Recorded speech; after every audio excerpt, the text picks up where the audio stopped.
The times they are changing. Okay, everything is changing, shifting, moving, and adapting in space and time. Okay, so we're coming to the end of our season, and I, your humble filmmaker, podcaster, ranter, guide to the abyss and beyond, am being pulled away from my existing, pretty much whatever I just described, meandering existence to make a film and add to the existing film that I'm working on by going to South America and working to tell the story of an ancient indigenous tribe, one of the first peoples contacted by the great tyrant, Christopher Columbus, who have resisted the system and the world of money all this time. And they are just now, through their prophecies and through their councils and their communions with nature, through their, of course, the use of psychedelics and plant medicines, in which they connect to the world, have brought it upon themselves to enter into a relationship with these fucking people. And I am miraculously one of the people to be involved in that, to help them in that transition, to tell the story. So I'm not going to be as good and as present at editing these next couple episodes.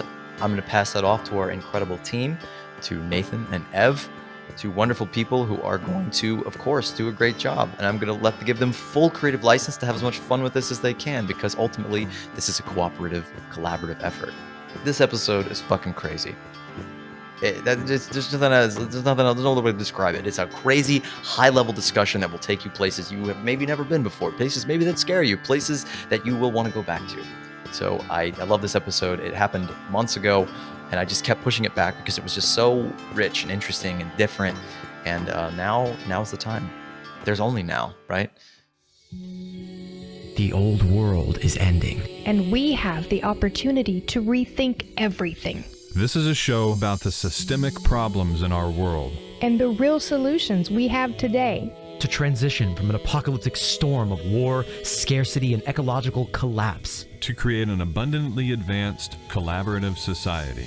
That sustains all life. You may think it's an impossible dream. But the alternative is an inevitable nightmare. We're your hosts, Matt Holton, Amanda Smith, and Zachary Marlowe. And together, we can move past this economic absurdity and come together to actualize our collective potential. To create something completely new. We are Mindless Society.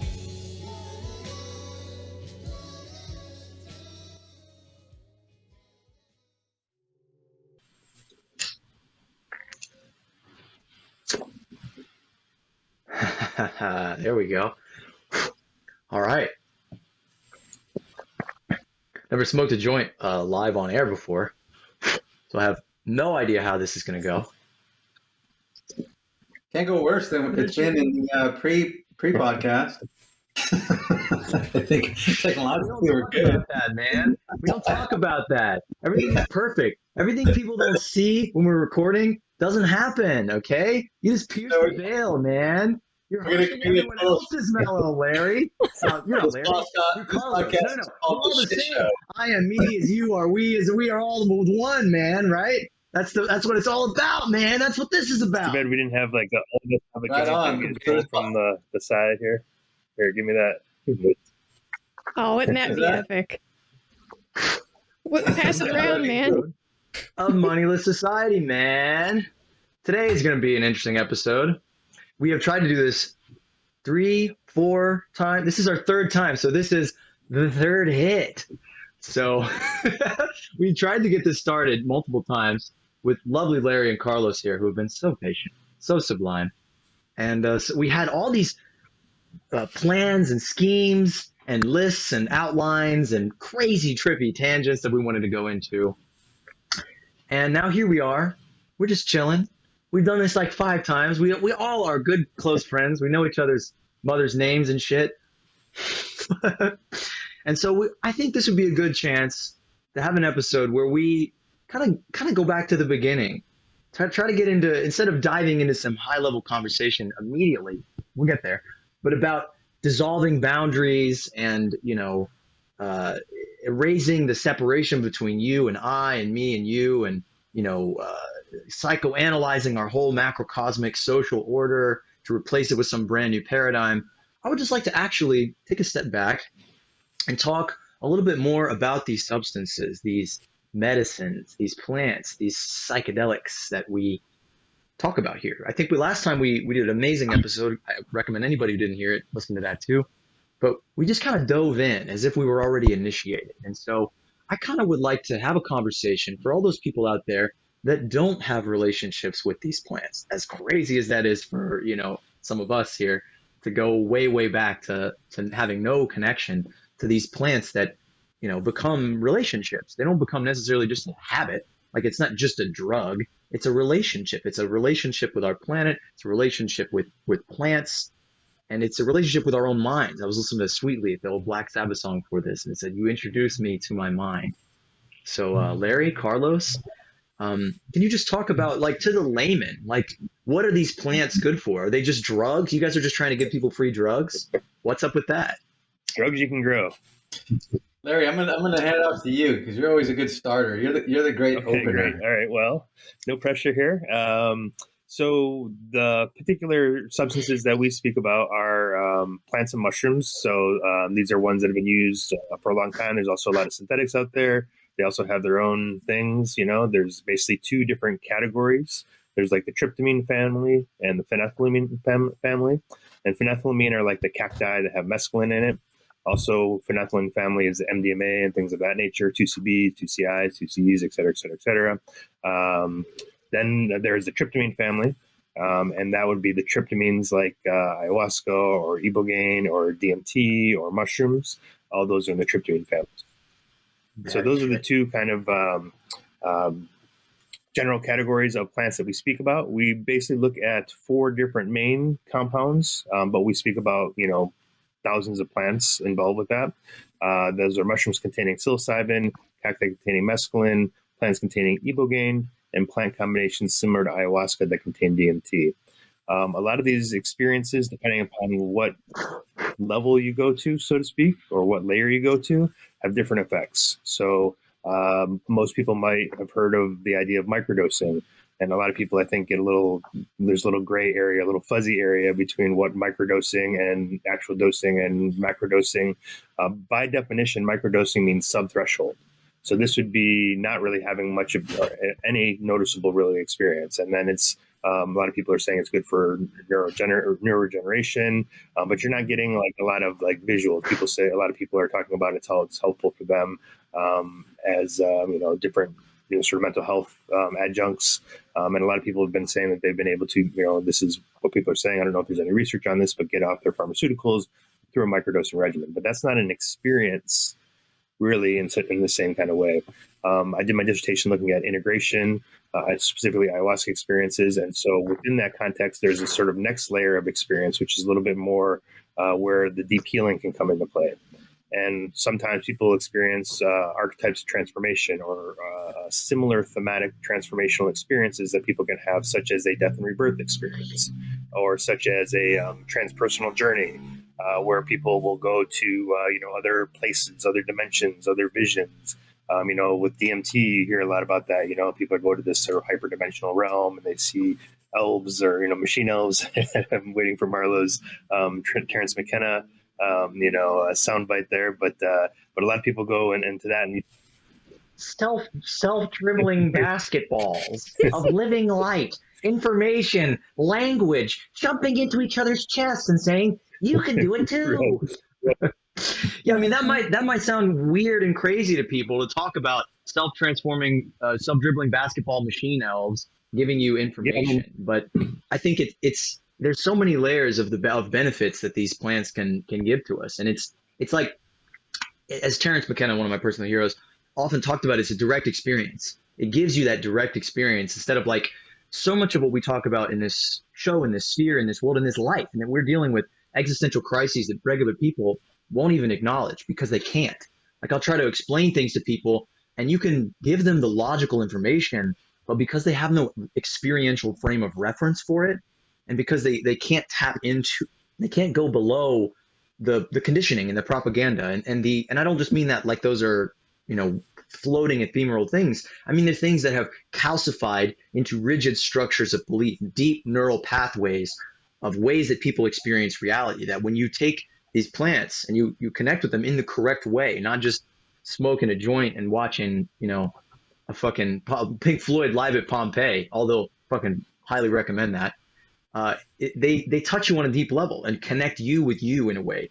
It's like many of us, we're plugged into so many social media and just regular media like news and TV shows and ideology and advertisements in our daily routines. We're plugged into all these artificial, stimulations that keep us disconnected from us. And so these plants and medicines and mechanisms that are a lot of them ancient in nature, and a lot of them very ritualistically sort of tied, can plug us back into us. Yeah. Sorry, Larry, Yeah, I no didn't mean to cut you off there. I don't smoke weed a lot. I told you. I have no idea where I'll this help is you gonna keep go. on track. We know it's a good conversation if I can keep you on track, because I'm usually stoned all the time too. So anyway, so what's really nice about these plants and mushrooms is that they give you, like you're saying, access to consciousness that always exists, but that we just don't know exists. And our current paradigm doesn't even really allow for us to have that conversation about what is the soul, what is the spirit, what is sacred, what are these other places in the mind or the consciousness, or what are spiritual beings, or all this type of thing. What are these visions coming out of my head that have all these colors and shapes and dynamics and possibilities to move through them in a different kind of way. And so, so that can be really transformative for folks, because especially in a world where we're kind of in this mechanistic mind frame where everything is just if it's not measurable, it doesn't exist. Then all of a sudden you have a scenario where people are seeing things that isn't measurable, and they start having this sort of cognitive dissonance about, like, wait a second, consciousness is beyond what I've ever known it to be. And so I think that's really helpful in terms of why it can help with mental health issues and other types of things. But it also, as we had a previous conversation about previously, was about, how do we also make sure that we ground here, because we still live in the 3D world. We still live in the 3D dimension. And even though these experiences exist, we still have to be here. And so how do we then translate that information that we're learning from these other places, whether it's about our own personal life, our own personal consciousness, ego, constructs, mental health things, how we, maybe didn't react in a relationship in a way we were supposed to, or what have you, all these kind of big reflections that can come in this, in these journey spaces, and then bring them here into this reality and be able to do something with them. So what's really nice about this is, this healing, we're hearing now about how it can be good for mental health, but we weren't really hearing that, is used for personal and spiritual growth, theoretically speaking, and now people are trying to put this sort of more medicalization language around it and figure out ways to help with the pathologies of modern culture.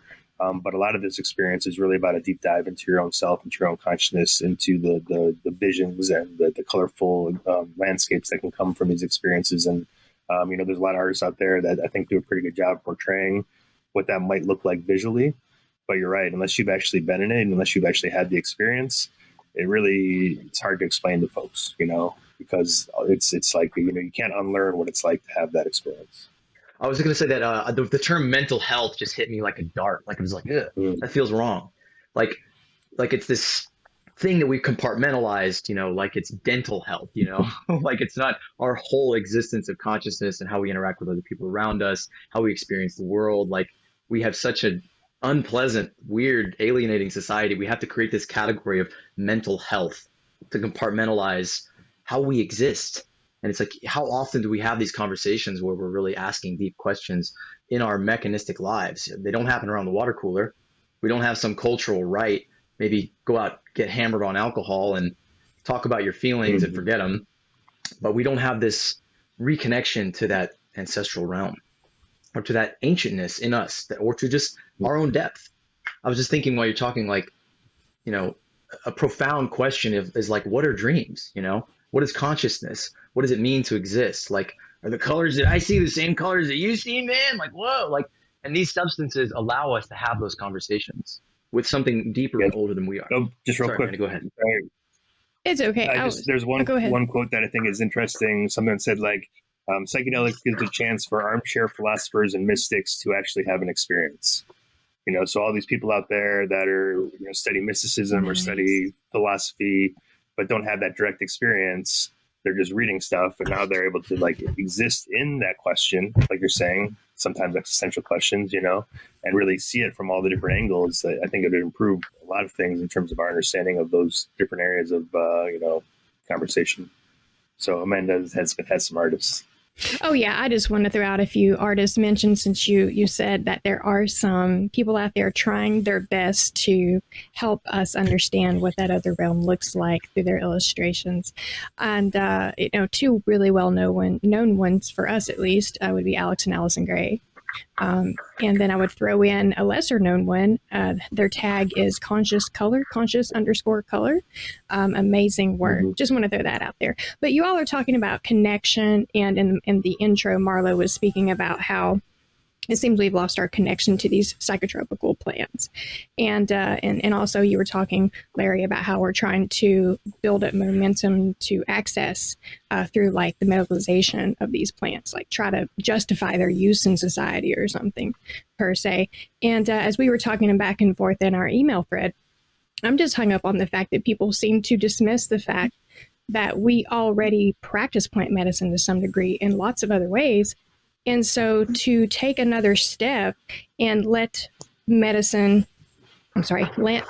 plants introduce you to the conscious realm, if you will, isn't that far of a stretch when you realize that we're already using plants for medicine in our everyday lives, whether it's, for teas and tinctures, or if we're smoking cigarettes for stress relief or what have you, good and in good and bad ways, obviously, where we're applying plant medicine. And I just don't see the disconnection, except that we are, of course, conditioned to think that nature and plants are something very separate from us and something that has to be controlled by us and something that is dangerous in essence. And so what you have is a population educated to fear plants instead of realize their benefit and our connection to them and them to us, and how in reality, plants connect us to the essence of life. I mean, plant life supports our life. We are, as they say, no more than a complicated houseplant. Another interesting separation there, that we have plants are something separate from us, when they're viewed as like that rabbit food. Like plants are just something you eat, or they're like decoration. Not that they create the oxygen that we need to breathe, or they give us the nutrients, that we need to survive. So I just, another quick little trippy tangent, and I'm gonna pass the proverbial peace pipe to Carlos. But I was just thinking about that psychedelics allow the mystics to connect to the experience of what they're reading about philosophically. But I feel like for most people, we live in a mystical, hypothetical, metaphorically drenched world of stories that we take for granted. What people on the news tell us is happening thousands of miles away and all over the world and in our own lives. We are told these stories of our lives either because we're not experiencing them because we're at work, or because we just grow up indoctrinated in this consensus sort of hallucination that we call reality. And so what psychedelics can do is to take us out of the dream of our culture and plug us back into what it means to be an ape, what it means to be, this symbiotic plant fucking microbe ape hybrid creature that is natural, that is connected to the earth. Just a trivial little tangent my brain's coming up with here. Carlos, I got a great question for you that I've been actually really looking forward to hearing you go on this rabbit hole.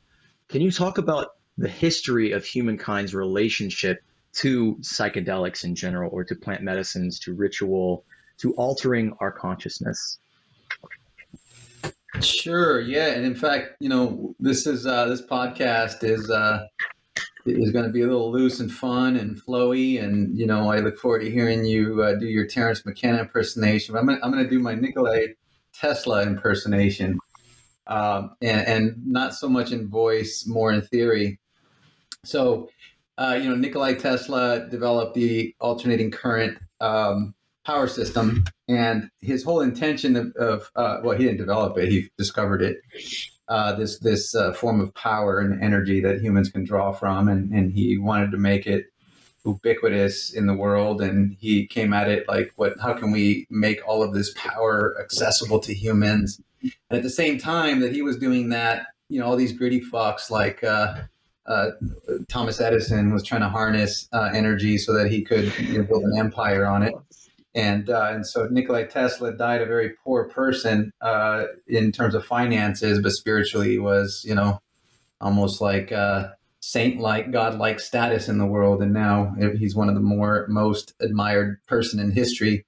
because it wasn't about greed for him. It was about understanding that, what's out there in the world that we as humans can harness. So what the hell does that have to do with plant medicine?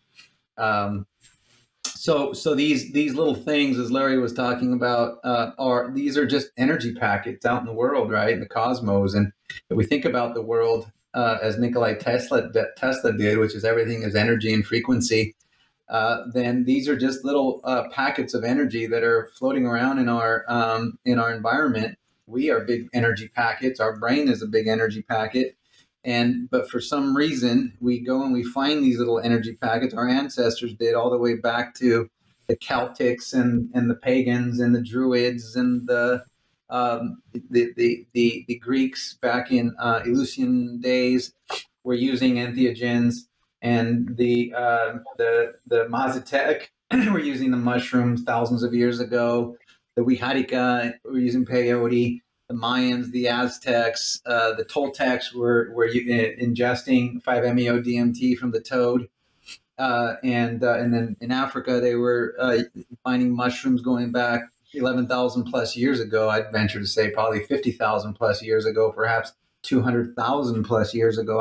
Obviously there's not evidence of that because it decays, but the basic gist is that we, as energy packets in the world, have been interacting with these little energy packets in the world.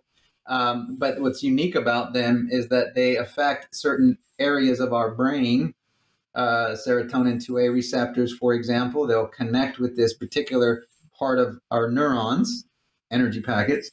And for some reason, they connect into that receiver of our neurons, and then they release an energy into the neuron that it reacts in a really unique way, unlike any other substances in the world, with this particular part of our brain that gives us access to deeper dimensions of consciousness, as Larry mentioned, that are already there. When you're dreaming, you're just in a different dimension of consciousness.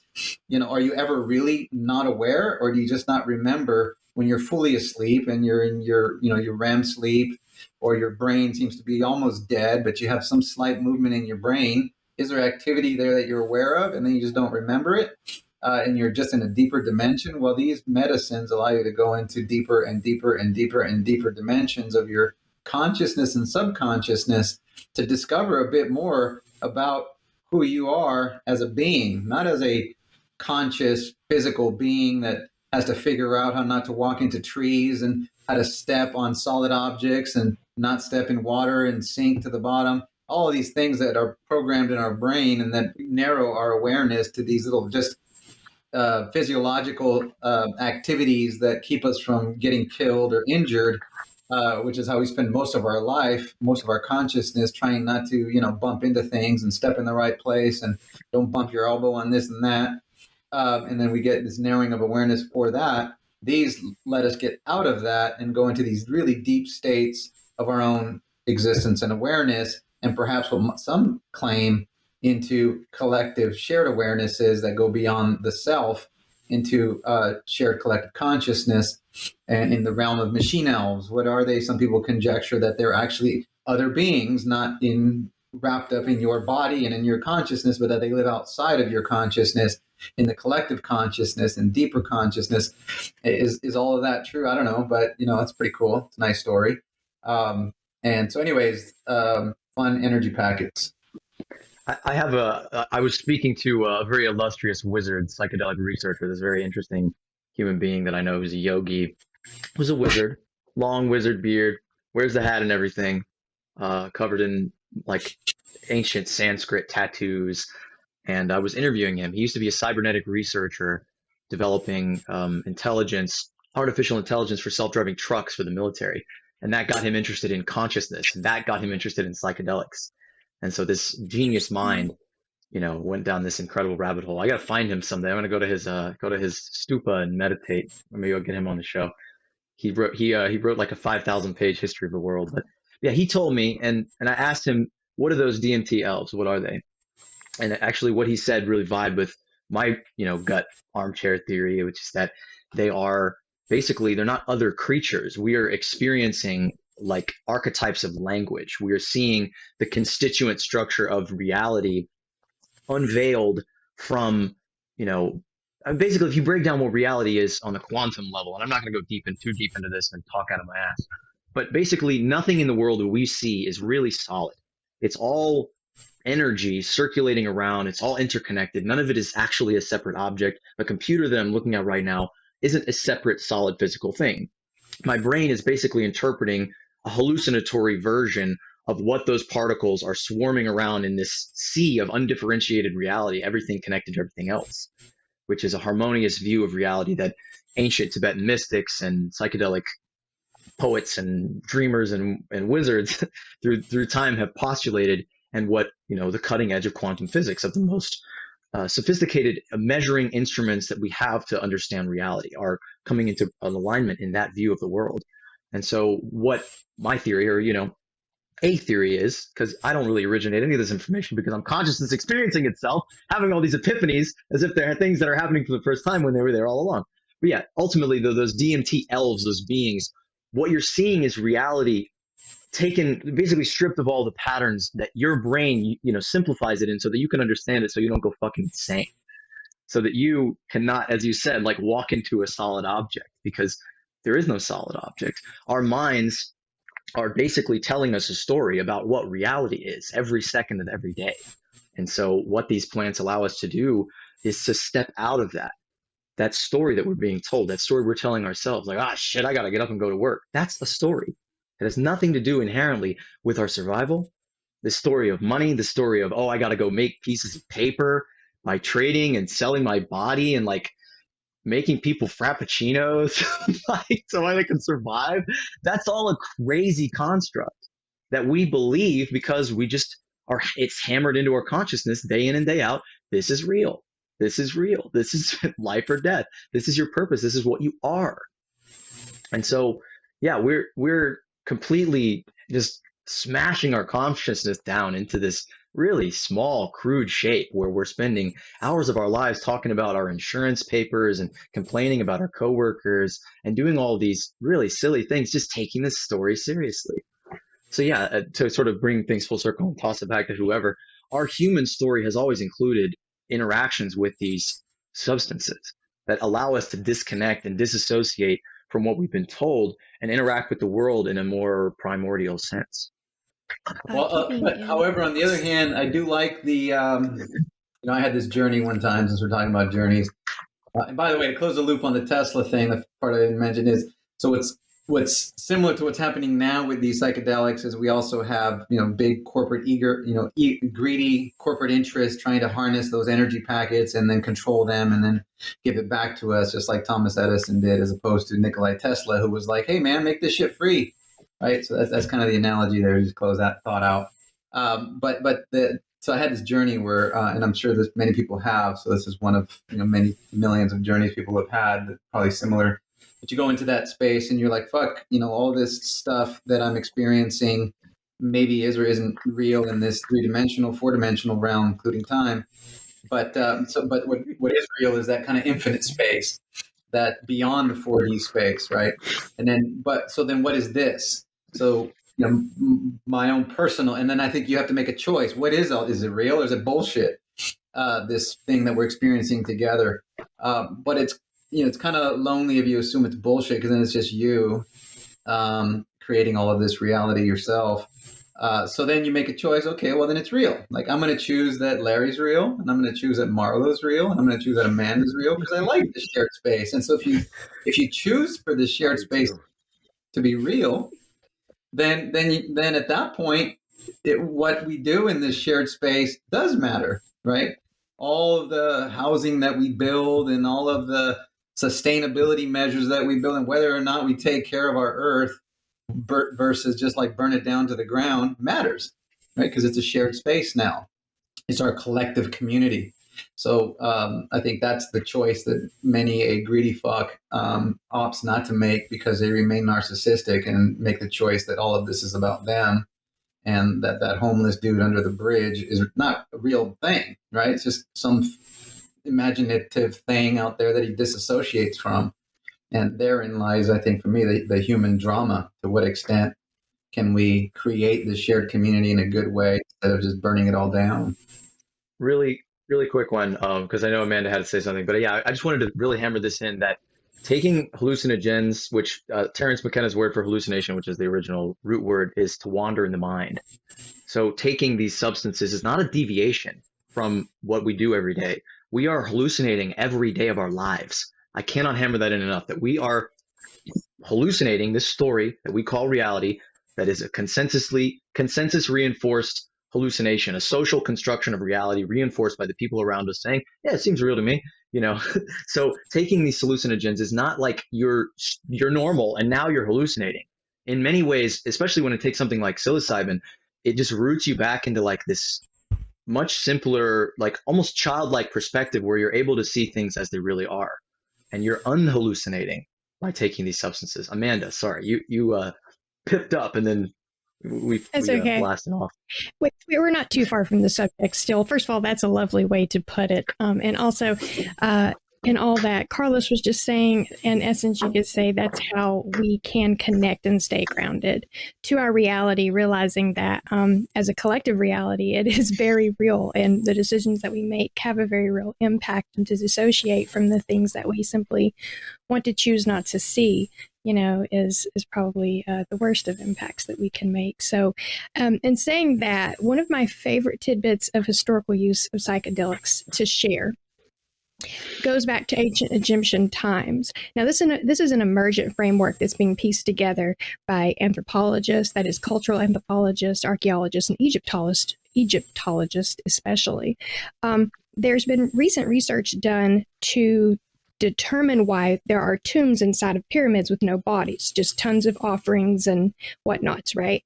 And it turns out those were ceremonial tombs, not actual burial places for bodies. That's why you always find the body miles away, miles away in a hillside. What those tombs were used for were for initiating pharaohs to take a 3-day rest and then rise again as son of the king, the pharaoh, and take their leadership of their community. Now, the thing that ties into psychotropics is they would have a body of people gather around the initiating prince, and they would have that prince drink a psychedelic libation, which would put that prince to sleep, ideally for anywhere from 48 to 72 hours. And during that time, that person would be in a deep rest on a journey. And if that person came back per se with a vision of the other realm, which was called eternal life, then that person would be granted prerogative to rule over the people because they had made that connection with eternal life. And I just think that's really interesting because A, our modern religion is based on that story, and B,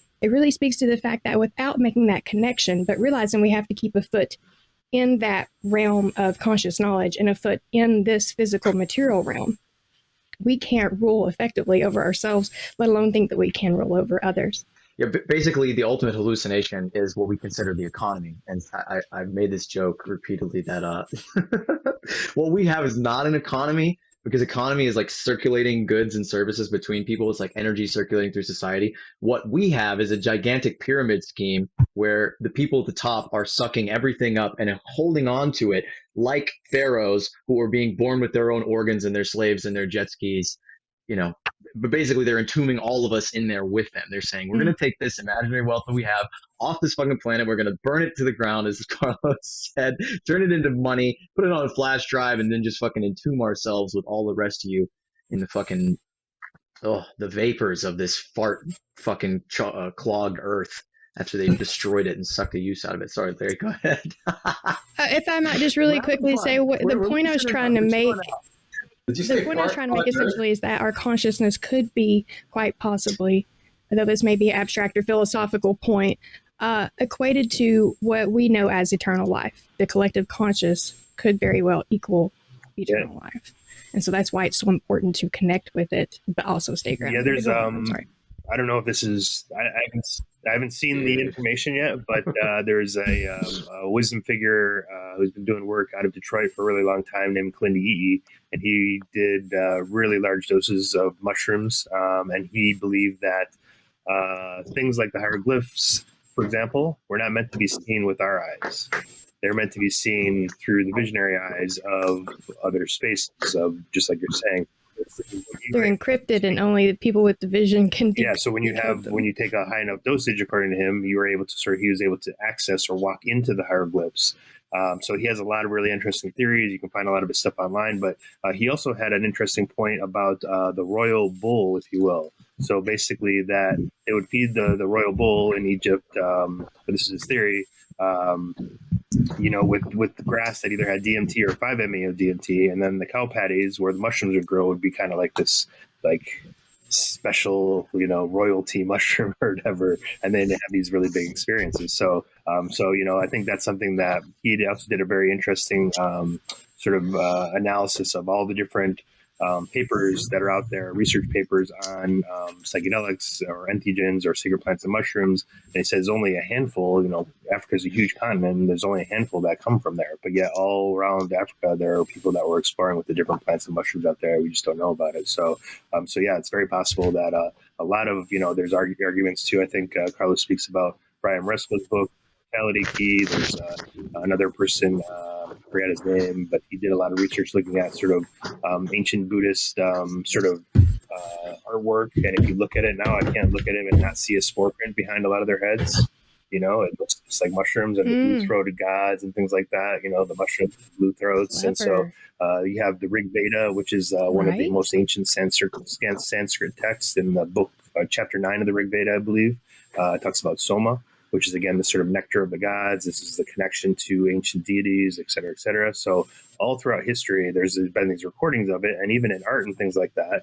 But then we just say, oh, yeah, that's something different. They were talking about something weird or different, or, it was aliens or all the different things, instead of saying, no, it's plants and mushrooms. They were tripping. That's what they were doing.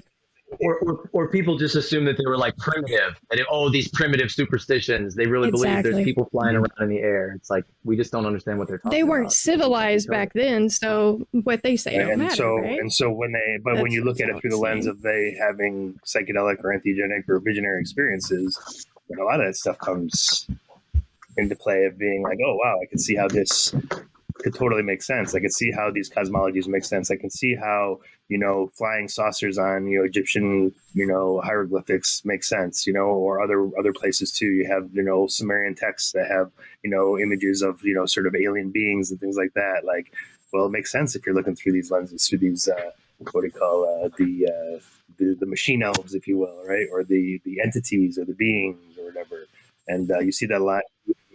My mind goes to ancient alien episodes on History Channel or whatever, where they're trying to decipher the meaning behind the angels that are carved into the caves and whatnot in the west of the United States here, like Navajo Desert or whatever, right? And obviously that's another example. They're just connecting with that. Yeah, we spend all this money to try and create something material to find the aliens out there, instead of eating something natural to find the aliens in here. Wouldn't that be classic meme fun? Or joke that the just because white people couldn't do it doesn't mean it had to be aliens. That's hilarious. Maybe there are things out there in the world that are known by the ancient traditions, the BIPOC world, the communities of color of the world, the melanated many that aren't known, and particularly when you get into ancient traditions. I love that idea, Amanda, that the great leaders like this prince you're talking about having to reconcile the afterworld or what's beyond this life. Like so many of our leaders these days, in fact, in the Western world, our leaders are generally chosen because of their greed for power, their greed for money. Like a great leader is someone like Bezos or Elon Musk, who can give a shit about humanity, but who just know how to make a lot of money, or a politician who just loves power. And so, we just worship that fear-based greed. And that really is a function of, fear of death, fear of the unknown, fear of uncertainty, fear of being, fear of chaos, all these fears that these people carry, where the great leaders, in the ancient traditions would have been people who had conquered fear. The wise ones were the ones who were looked to were the wise ones who acted from a place of expanded awareness and, the collective whole and caring about the collective whole. So maybe it's time that our leaders have deep mushroom journeys all the way around. A philosophical question, but do you think that witnessing the other realm, as I keep referring to it in this discussion, the collective conscious realm, is essentially a look into what the other side is? Like, could that be what death looks like? Could that be what we have to look forward to? And could that be why people that have journeyed frequently tend to have a more receptive mindset when it comes to death or the end of this physical existence? I think Well, physically, when you die, your brain floods your consciousness or your body with DMT. So it is Right. death. DMT is what you see when you die. It is going back to the ancestors and learning how to trigger that, through all these methods. I mean, I've talked to people who say they can create DMT with their own body. I mean, their brain secretes it. Mm-hmm. It does it every night when we go to dream. I mean, that's the absurdity of criminalizing something like that. You're criminalizing something that your own brain produces, which is just the absurdity of our imperial control freak fucking culture. That's not all too shocking, considering, our baseline of existence is defined as sinful, like we're just terrible, like we shouldn't even be here, but we are, so we have to constantly penalize ourselves. I know, right? But the fact that, that is a scientific fact that DMT releases. And I wonder what relation, if any, that has to the old saying that your life flashes before your eyes before you die, right? And that to me would say, well, if you don't make that connection to the further realm and, clear up things and find peace with yourself and expand your awareness and your horizons in that way, then yes, death may be unpleasant for you. Whereas if you take that journey, as the ancient Egyptians did before their physical journey ended here on Earth, then it's probably a much more pleasant experience.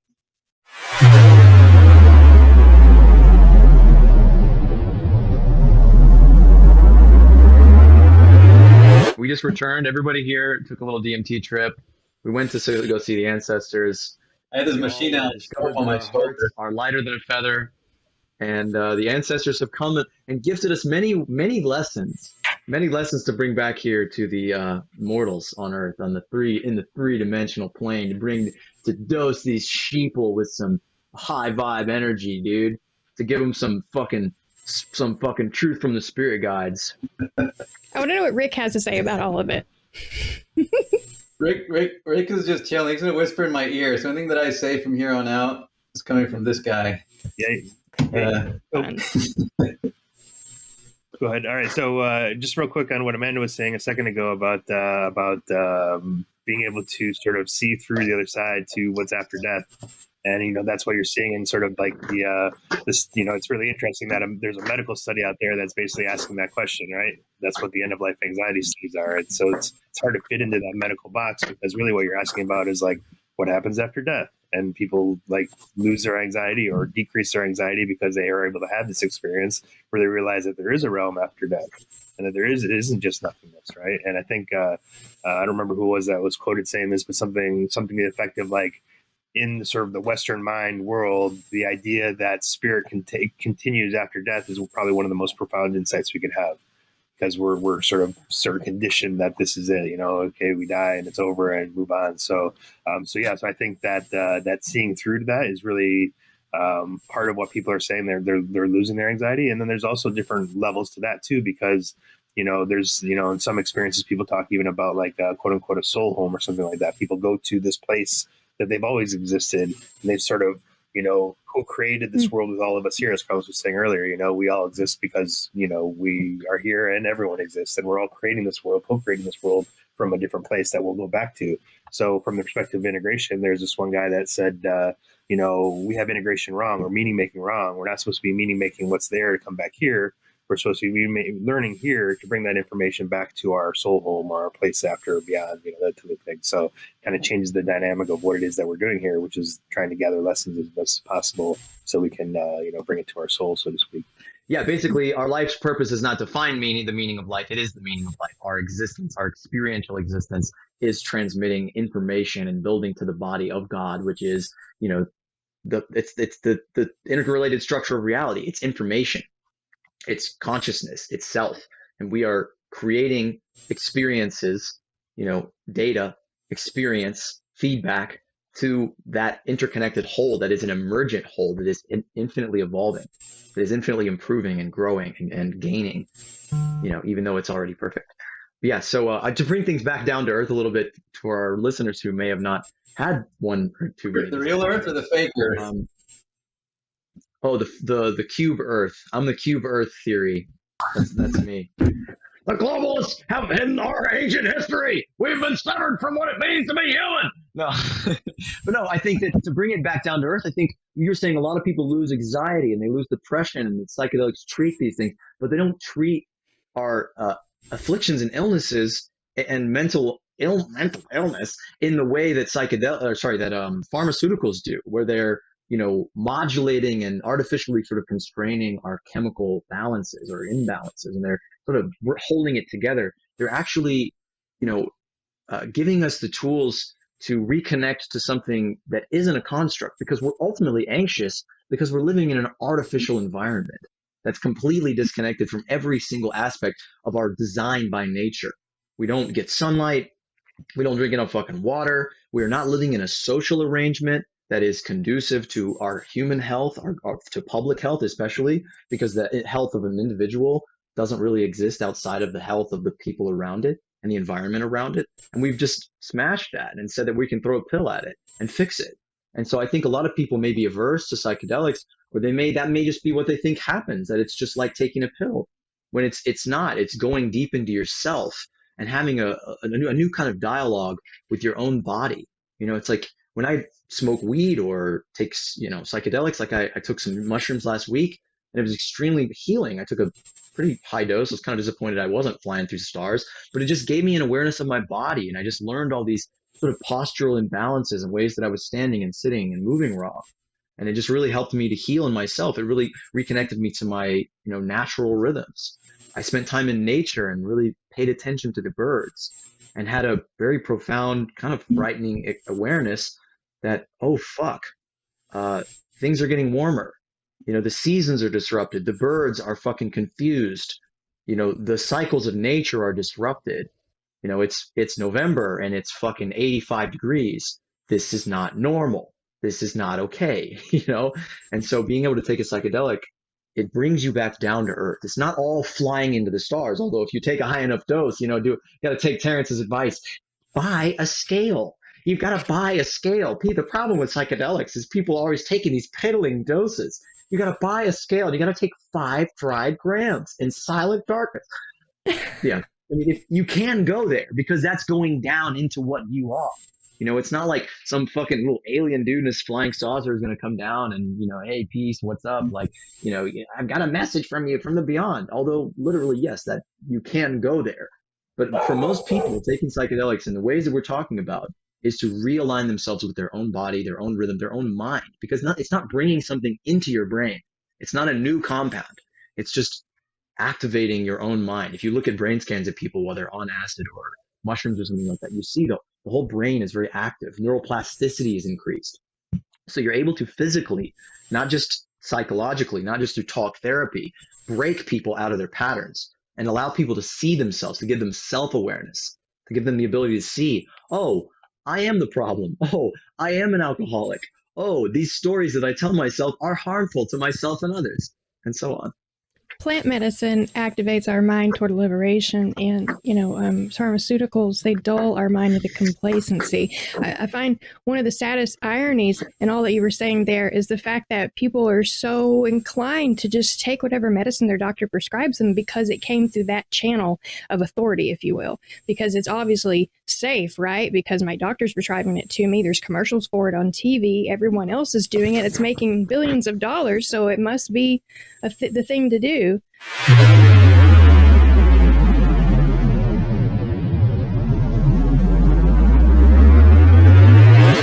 We were jettisoned again from the world of our pedestrian three-dimensional conversation into the higher reaches of inner and outer space, connected as one. You just keep going higher and higher in outer space. So are we back? It's Rick now? messing with us. He's moving us from one realm to another. Space. The outer is the inner. As above, so below. Okay, we're getting back. We keep getting jettisoned by the Wi-Fi on this connection or something. But it's Can I riff off Amanda's statement since we're riffing? yeah. Please do. Cool. Yeah, I was, as you were talking about pharmaceuticals, I was having this visual. So what Rick wanted me to remind you guys is that, we're all the ecosystem. But I think what Westernism does to people is it really isolates the self into the ego, or, all of our experiences into the ego at such an extreme level that we feel so disconnected from everything. That's not natural. Like I want your listeners, your viewers, whatever, understand it is not natural for humans to feel so isolated and separate. This is a fucking Western thing, right? Mm-hmm. The whole scientific reductionism doesn't just stop at trying to understand what's in an atom. It also is making humans disconnected from their community, disconnected from their family, disconnected from their elders. And it's kind of like if you have this beautiful ecosystem, a redwood ecosystem with a meadow and some creeks flowing through it and this beautiful wildlife. And then up on the hill, you got this toxic chemical company that's, spewing pollutants into the creeks, and it's coming down, and you see these redwood trees next to the creek and they're dying. And you're like, oh, well, let's go rehabilitate the health of that redwood. So everybody focuses on the redwood, and they're like, well, the pharmaceutical company would be like, let's just trim the dying branches and then it'll be healthy again, right? When in reality, everybody just stops and you're like, okay, what's the fucking chemical company spewing shit into our creeks, because the creek's connected to the soil, connected to the myceliums, the root system, the trees, and then let's go find the problem. But we are so insistent on staying detached because the moment we reconnect with everything, we have to stop disassociating from the suffering and the struggle of the world and realize, shit, I'm connected to these people that are suffering. It's my actions, my greed, my fears are creating this thing outside of me that is causing so much suffering. It's not that guy. It's the decisions I'm making. Right? Because it's so easy to be like, it's that guy over there, that greedy fucker. But it's each of us making decisions because we're all part of this ecosystem, and the only thing we can control is ourselves. So everybody making good decisions and not bullshitting themselves about where the problems lie is probably step one. Yeah, I think that's a really powerful point. Totally I just wanted agree. to sort of double down on it a little bit. This individualized sense of I'm fine, I'm the good person, that person is the problem.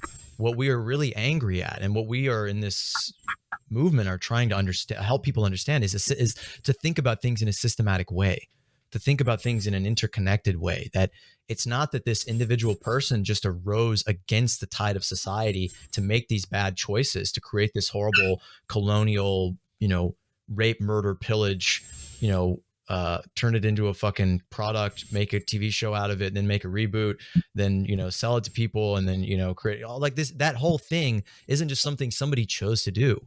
It's something that we were inoculated into, immersed in this hallucinogenic sort of spectrum of culture and society, that we grew up thinking that that's what must be done. And so what we're angry at ultimately in somebody else is not their decision. It's not that person. We should be angry. We should be, seek to hold ourselves accountable to the capacity that every single one of us has to exact that behavior and to redesign our social structure, our social rule set. Starting with the physical built environment, our accessibility to transportation and housing, our material needs, to basically be able to bring people up out of this raw and base survival mode that keeps them from being able to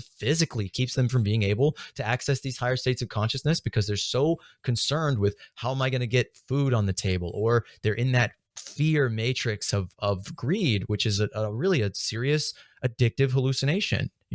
Money, as I'll say again and again and again, it's just in that same fucking dopamine receptor as cocaine, meth, heroin, the darker drugs, the drugs that I would argue don't really have a medical, psychological, holistic usage. That we are underneath the addiction of this monetary system, that if we arrange our society, around the use of this drug that is addictive, that does these things to us, that produces these behaviors in us. We know sociologically, neurologically, we understand that if we arrange society in this sort of way, we're going to produce these behaviors and outcomes. They're going to be fucking predictable. And so we need to take ourselves out of the blame and step into the accountability that to say, okay, that's us we're looking at, and we need to find it within ourselves to purify, to, therapize, to decolonialize and untangle the trauma in us that is a representation of that keeps it going, that keeps that cycle going, that has that capacity unchecked in us that could come out if we were put under that circumstance. Just to echo what you're saying, you touched on the thing I wanted to emphasize the most, and that's accountability. And what Carlos was saying, and subsequently what you said, what screams at me is the fact that what we're dealing with now is toxic individualism, and that is essentially providing everyone with a bubble to stay in so that they can much easily.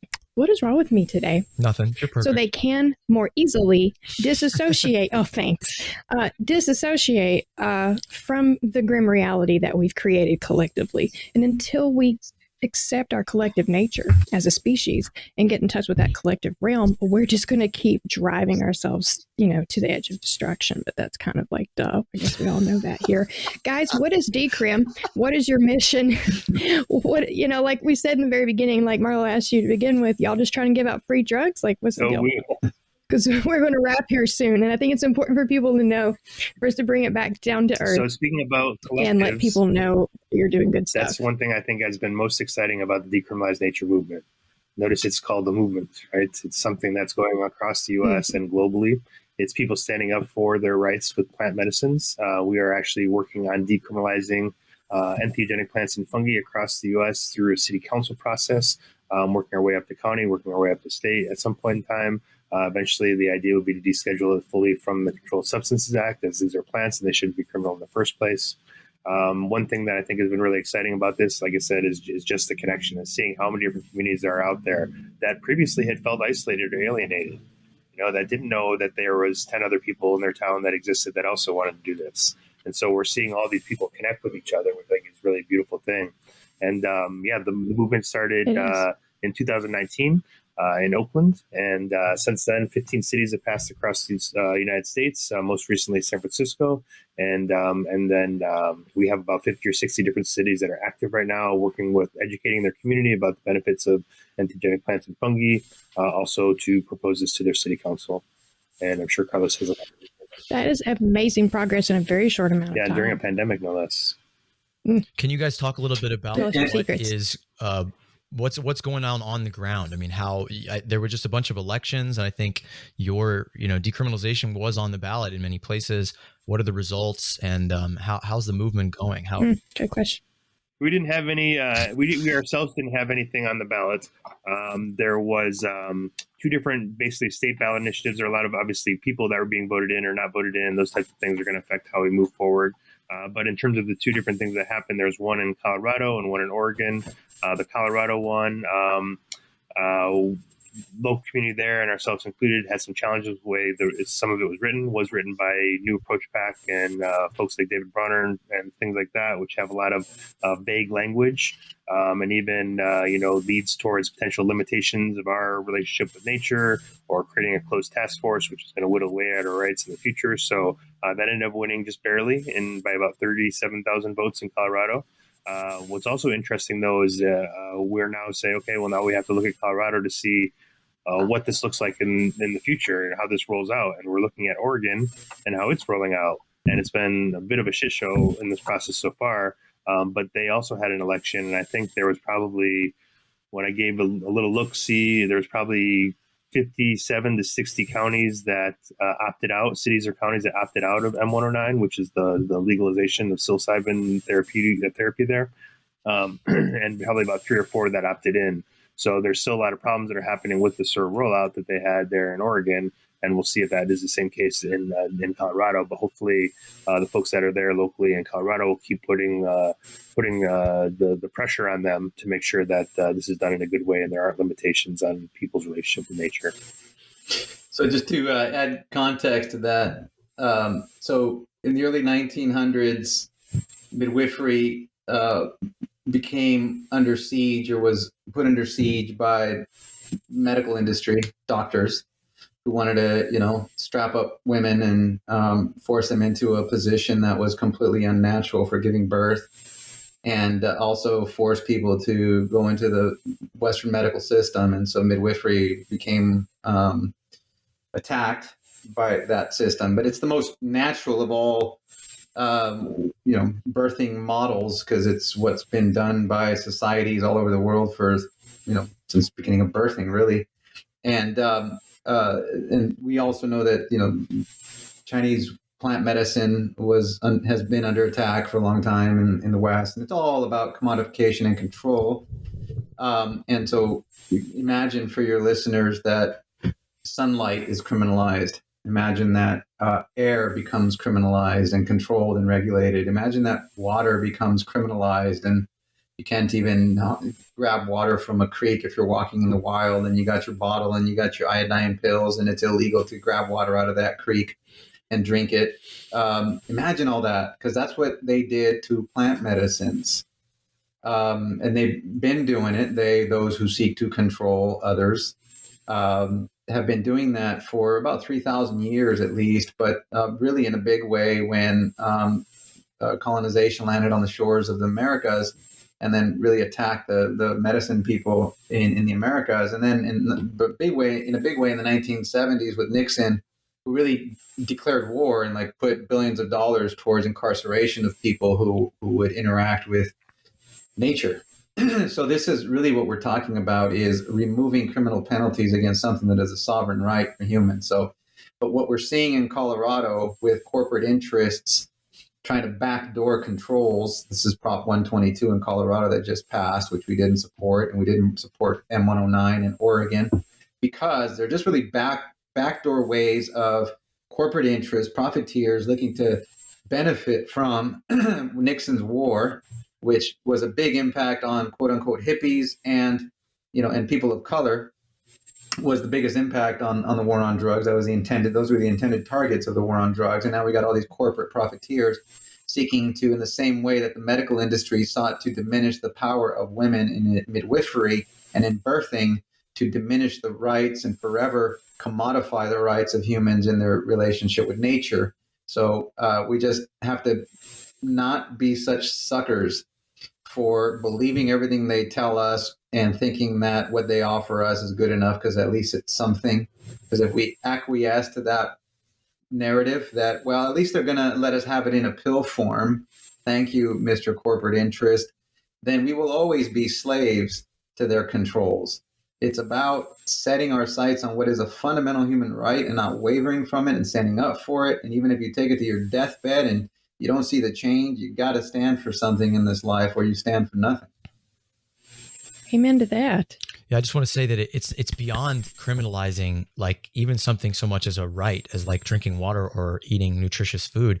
It's like separating us from a relationship, a very rich, complex, spiritually, I would say necessary and vital relationship to maintaining our connection with ourselves, with each other, and with nature. I mean, these are ancient relationships that humanity has had that I will argue firmly drove the very wheel of our mimetic intellectual consciousness development, that our ability to craft and understand what language is, to be able to see our shadow on the cave wall and understand that's me, this, to understand it's such a profoundly different shift in what it is to see the world and understand it and interpret it, to take us in many ways from the way that animals interact with each other, where they don't have this necessarily seem to have the sense of a separate individualized ego.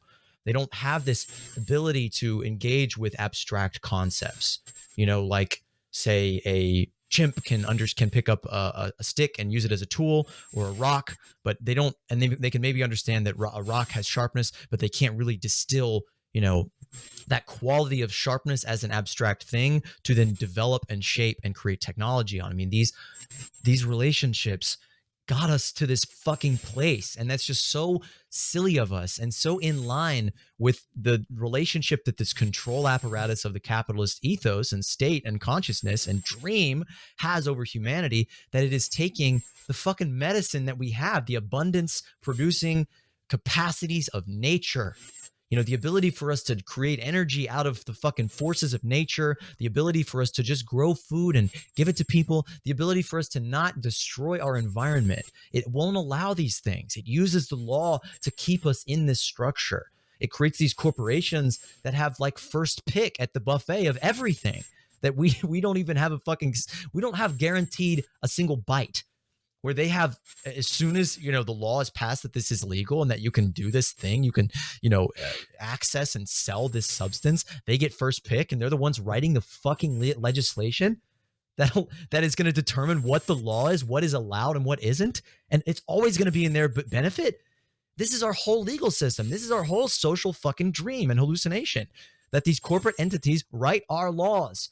They decide what we get. They decide, and they always get it first. And our whole catastrophe, our whole crazy fucking stupid crisis is happening because we have solutions, we have answers, we have alternatives to all these things we're using that are bad for us, like fucking fossil fuels and like the petrochemical fertilizers and all these things that are fucking killing the planet, that we know are killing the planet, that scientists are like setting themselves on fire saying, stop doing this. We don't have to live this way. These corporations are saying, no, I'm not going to relinquish my control. Oh, there may be abundant energy solutions out there, but I must control them. And so when things like, you know, entities like the Biden administration pass their climate bill, it's not really a bill to push us toward changing our system. It's saying, okay, we will push forward with, you know, renewable energies, EVs, a few other technologies, and we're going to give the fucking reins to these companies that are making money off of it. Sorry, that was a long tangent, but I'm blame it on the weed. If I may just really quickly before we turn it over to Larry, Rick is singing your praises of him. Yeah, Rick, like that one. You wanted me to give you some good thumbs up. There's the thumbs up. Wait a minute. If I smoke drugs, am I gonna start that means he laughing at likes you things and getting silly and weird, and I'm not going to be serious anymore. I mean, I'm out of it. I'm out. That's just for little kids. That shit's for babies. The beginning of your tangent made me remember the hashtag and the saying and the movement, basically, housing as a human right. Access to plant medicine should be a human right, as I'm sure we would all here agree. Now, that probably scares a lot of people, but the fact it scares people, therein lies the bigger problem, the fact that we're all so afraid of it. But we've pretty much covered that in today's discussion. And on that note, do you have any closing statements, Larry? My closing statements is if you want to reach out and get something started in your city to decriminalize, hit us up at decriminalizenature.org or check us out on our Instagram at Decriminalize Nature. Carlos? Yeah, and we like to have fun. So, you know, hang out with us. And we have these secret parties that only Decrim Nature members can be a part of. And you drink from we do all kinds of crazy shit that you wouldn't even believe the stuff we do. And we keep it totally secret unless you're part of the Decrim Nature Club. So join. What happens in Decrim states? That's right. It's crazy. They're actually the cultural hierophants that are engaging with the sacred tonic that they're drinking out of the blood of their enemies. An ancient wizard skull they drink out of it. And they're creating a secret society. That I'm not. Marlo, we shouldn't let you in. One of my favorite things I've ever seen on the internet is Alex Jones talking about DMT, and he's just terrified. He's like, and I've read these declassified CIA reports, and they say that you know you go into this space, you smoke this drug, and it sends you into this outer space. And I'm not saying I believe this. This is just what they believe, you know. And there's these machine elves that are really controlling everything, and they bring things down to the saurian reptilian shapeshifters that are the politicians that are keeping on writing our laws. And look, I'm just saying, I'm just reading this is what's in the report. That was a really good one. That was good. Here, Rick like that. Another one. Sorry. All right, we're at the end of the hour. Well, thank you all so much for hanging in there through all that ridiculous bullshit with Zencastr. Well, you know, we're gonna do this again. You know, we're gonna keep hanging out, keep having this conversation. That's gonna be an ongoing feature for our show. I hope so. Psychedelic. They're not ramble. sick of our BS. But yeah, we love you guys. Appreciate you coming on to the show. Come back anytime. Mm-hmm. Thank you so much. That was fun. So these episodes were edited for the first time, not by me. Thank you. Holy shit.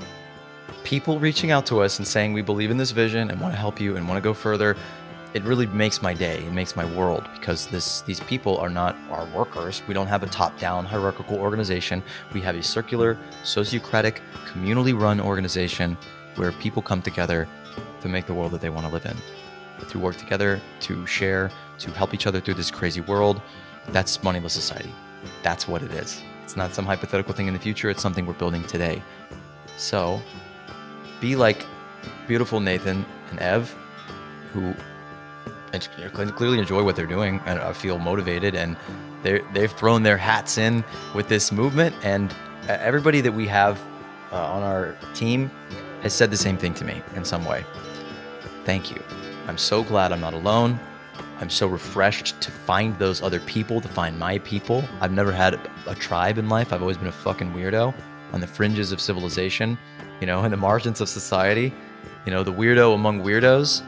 And I found my people here. I feel good with these people. I love them. They're my family, And if you want to get in on the feel goods and want to work together with other people that can help you with your ideas and visions and aspirations to create this better world, join Moneyless Society. And of course, like, subscribe, share, all that good stuff. Help us grow.